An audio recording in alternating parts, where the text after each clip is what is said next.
evening. It is a beautiful day in England. It's summer, there's still light out and it's 9:30.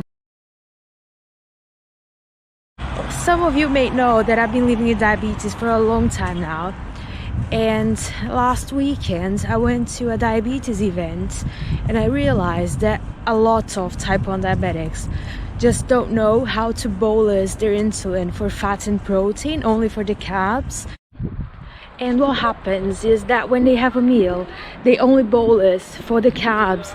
So whenever there's protein and fat in it, the blood glucose will go high hours after it, and they won't know why. Both fat and protein will be converted to some extent to glucose by your body, and that will take a lot longer than it will take for carbs. But still, you have to take insulin for that. The difference will be that you need to take it over a certain period of time, which you call an extended bolus. So the first step to know what you have to do is to calculate how long your extended bolus will be. It could be 3 hours, 4 hours, 5 hours, 8 hours.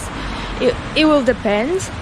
And the second step is to find out the amount of insulin that you need over that period of time. And that will be based in your insulin to carb ratio. I'm gonna stop talking to explain how to do that. So first step, to find out the equivalent of carbs that fat and protein have together. So in order to do that, you have to sum the amount of calories from fat and protein and divide by 10. That will be equal the amount of carbs that's equivalent to. So 1 gram of fat has 9 calories, 1 gram of protein has 4 calories. You put them together, divide by 10, and that's the amount of carbs that they're equal to. If it's 10 grams of carbs, then you have to deliver your insulin over 3 hours.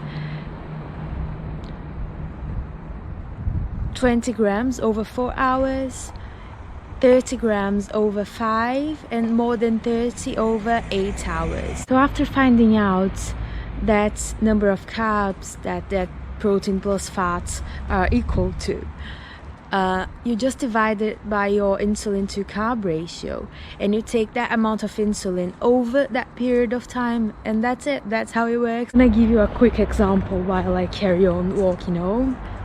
So let's say I'm eating chicken nuggets for tea and they've got 45 grams of carbs. I'm guessing, I don't know.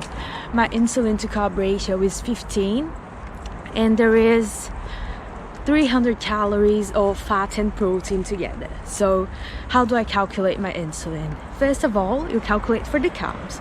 So your pre-bolus will be 45 grams of carbs divided by the insulin to carb ratio, which is 15. So 3 units of insulin to cover the carbs pre-bolus. Then you calculate your insulin for the fat and protein, right? So 300 calories divided by 10. So that's equivalent to 30 grams of carbs. That means that I'll have to do my extended bolus for 5 hours. And 30 grams of carbs divided by 15, which is the insulin to carb ratio, 2. So I'll only take 2 units over 5 hours to cover the fat and protein. So that's it. I really hope that you didn't find that too hard, and I hope that helped you too. And I'll see you in the next one. Bye.